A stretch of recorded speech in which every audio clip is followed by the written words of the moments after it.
हमारी बहू को तो अभी तक रोटी भी ढंग से नहीं बनानी आती है। कमला जी की बहू आरती की शादी को हुए पूरे 6 महीने हो गए थे, लेकिन जब से आरती बहू बनकर कमला जी के घर आई थी तब से ही कमला जी मन ही मन सोचने लगी थी कि मैंने तो बहुत कर लिए घर के काम, अब बहू की बारी है। अपने इसी सोच के चलते कमला जी किसी भी काम में अपनी बहू की मदद नहीं करवाती थी। कमला जी अक्सर बातों ही बातों में अपनी बहू आरती को एक बात जरूर कह देती थी कि देख बहू, हमारे पड़ोस में जो एक नई बहू आई है उसकी शादी को हुए अभी 1 महीना भी नहीं हुआ है और वह बेचारी पूरे दिन घर के काम करती रहती है। उसकी सास कह रही थी कि हमारी बहू तो बहुत स्वादिष्ट खाना बनाती है, एकदम नरम नरम रोटियां बनाती है, लेकिन तेरी बनाई हुई रोटियां तो कच्ची कच्ची सी लगती रहती है और खाते ही तुरंत पेट में भी दर्द होने लगता है। कम से कम रोटियां तो जंग से बनाना सीख ले। अपनी सास कमला जी की बात सुनकर आरती को गुस्सा तो बहुत आया कि अभी इसको 2 सुना दूं, लेकिन बेचारी मन मसोस कर रह गई और सोचने लगी कि मैं तो अच्छे फुलके बनाती हूँ, अगर मेरी बनाई हुई रोटियां इतनी ही कच्ची होती है तो फिर माँ जी इतनी फटाफट से खा कैसे लेती है। मेरी शादी को हुए पूरे 6 महीने हो गए हैं और माँ जी को अभी ध्यान आया कि मैं कच्ची रोटियां बनाती हूँ। टोका टोकी तो माँ जी हर काम में ही करती रहती है, लेकिन एकदम से अचानक यह कच्ची रोटी वाली कहानी पता नहीं इनके दिमाग में कहाँ से आ गई। खैर जाने दो क्या करना, लेकिन मौका आएगा जब जरूर बोलूंगी, यह सोचकर आरती चुपचाप बिना बोले अपने काम में लग गई। क्योंकि आरती के पति रोहित आर्मी में थे और उनकी पोस्टिंग जम्मू में थी, तो इस कारण से बेचारी साथ में भी नहीं जा सकती थी और अपने घर की छोटी मोटी बातें बताकर उनको दुखी भी नहीं करना चाहती थी। इसीलिए आरती सही समय का इंतजार करने लगी। एक दिन कमला जी अपने 4-5 सहेलियों के साथ घर के आंगन में बैठकर बतिया रही थी कि हमारी बहू आरती की शादी को पूरे 6 महीने हो गए हैं, लेकिन अभी तक रोटी भी ढंग से नहीं बनाने आती, क्या करे। मैं तो सोचती थी कि बहू के आने के बाद मैं तो आराम से रहूंगी और गर्मागर्म खाना आराम से बैठकर खाऊंगी, लेकिन मुझे थोड़ी ना पता था कि ऐसी बहू आएगी जिसे रोटी भी नहीं बनाने आती, बाकी तो बनाएगी क्या। और आजकल के जमाने की बहुएं तो पता नहीं क्या क्या बनाती है।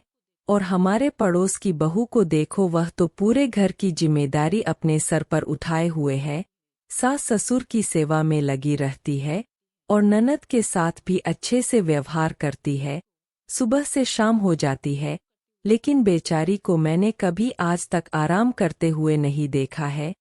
मैं तो भगवान से यही प्रार्थना करती हूँ कि हे भगवान, ऐसी बहू सबको मिले जो अपने परिवार के लिए दिन रात काम में लगी रहे और उनकी प्रत्येक जिम्मेदारी निभाए। तभी कमला जी की सहेलियां भी कहने लगी कि क्या बात करती हो कमला, क्या तुम्हारी बहू को रोटी भी नहीं बनानी आती। मैं तो जब भी तुम्हारे घर आती हूँ तो देखती हूँ कि तुम्हारी बहू कुछ ना कुछ काम में लगी ही रहती है।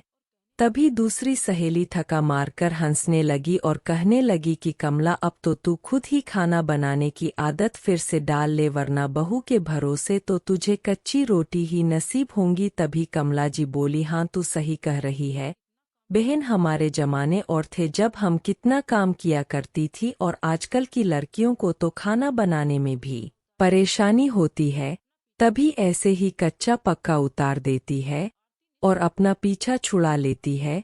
उनकी सभी बातें ने सुन ली थी। वह तपाक से बाहर आई और सभी को प्रणाम किया और अपनी सासू माँ की सहेलियों से कहने लगी, आंटी जी अभी कुछ दिन बाद ही मम्मी जी घर में सत्यनारायण की पूजा करवाएंगे, तो इसीलिए मम्मी जी मुझसे कह रही थी कि मैं मेरी सहेलियों को खाने पर बुलाऊंगा, बना सकती हो तो क्या मैं मेरी सभी सहेलियों को खाने पर बुला लूँ। तो मैंने भी बोल दिया कि मम्मी जी क्यों नहीं, आप अपनी सभी सहेलियों को खुशी से आमंत्रित कीजिए, मैं उनके खाने पीने में और उनकी पसंद की चीजें बनाने में कोई कसर नहीं छोड़ूंगी, आप बुलाए तो सही। तभी कमला जी के तो होश ही उड़ गए और वह सोचने लगी कि मैंने तो सहेलियों को आमंत्रित करने के लिए कहा ही नहीं था, फिर भी पता नहीं यह आरती बहू इनको क्यों आमंत्रित कर रही है, पता नहीं इसके दिमाग में क्या चल रहा है।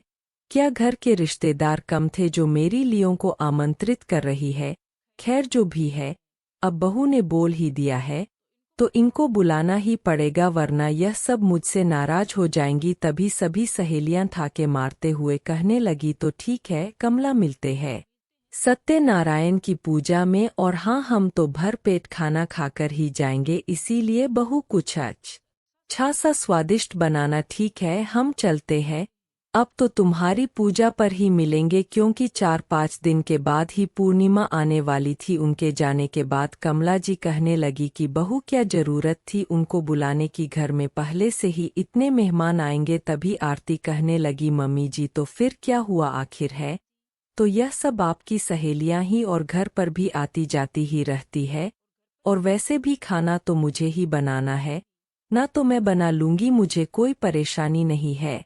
आरती मन ही मन सोच रही थी कि आपने जिन सहेलियों के सामने मेरी बुराई की थी ना, उनको भी तो पता चलना चाहिए ना कि कौन सच्चा है और कौन झूठा। पूर्णिमा आई और कमला जी के घर सत्यनारायण की पूजा रखवा गई। आरती ने भी सच्चे दिल से बहुत अच्छा खाना बनाया और कमला जी की सभी सहेलियों ने भरपेट खाना खाया। खाना खाने के बाद वह तारीफ करती हुई सभी के सामने कहने लगी कि अरे कमला, माफ करना, लेकिन तू तो बोलती थी कि मेरी बहू कच्ची की रोटियां बनाती है, खाना भी अच्छे से नहीं बनाना आता, लेकिन इतने नरम नरम फुलके तो हमने आज तक ही नहीं खाए, और इतनी स्वादिष्ट सब्जी है, और मुंह का हलवा तो क्या कमाल का बनाया है, उसका तो कहना ही क्या है, कमाल कर दिया आपकी बहू। आरती ने तो कच्ची रोटियां बनाने वाली बहू इतनी जल्दी मास्टरशेफ कैसे बन गई, और वह भी 50 लोगों का खाना एक साथ बनाया, फिर भी हर चीज इतनी लाजवाब। आपकी बहू का खाना देखकर हमें तो यही लग रहा है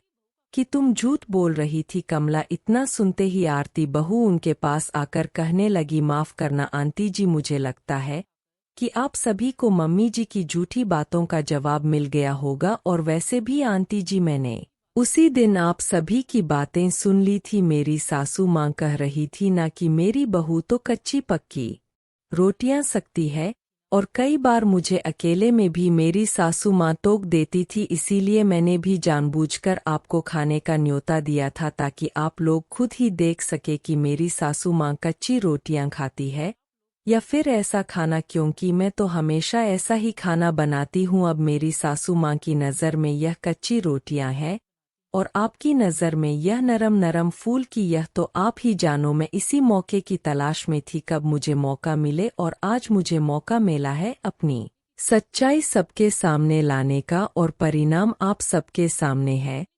तभी दूर खड़ी कमला जी ने उनकी बातें सुन ली और शर्म से पानी पानी हो गई। फिर कमला जी की सभी सहेलियां कमला जी से कहने लगी कि झूठ बोलने की भी हैद होती है।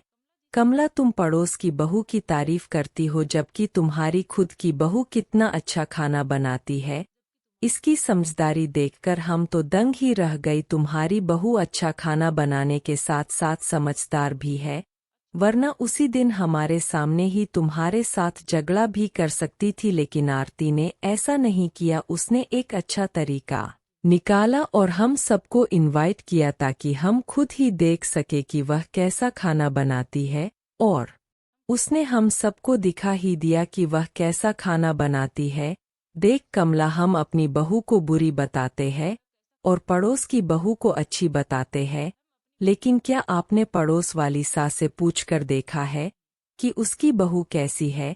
वह भी यही बोलेगी कि मेरी बहू बिल्कुल भी अच्छा खाना नहीं बनाती है, जबकि वही बहू आपको अच्छी लगती है, लेकिन उसकी सास को नहीं। तो क्यों न हम अपनी बहू को ही अच्छी बताए, ताकि वह और खुशी खुशी से हमारी सेवा कर सके। कमला जी अपनी सहेलियों की बात सुनकर कातो तो खून नहीं वैसी हालत हो गई, और अपने ही जो की वजह से वह श्रम से झुक गई। धन्यवाद। अगर आपको वीडियो पसंद आए तो लाइक और सब्सक्राइब करना न भूलें।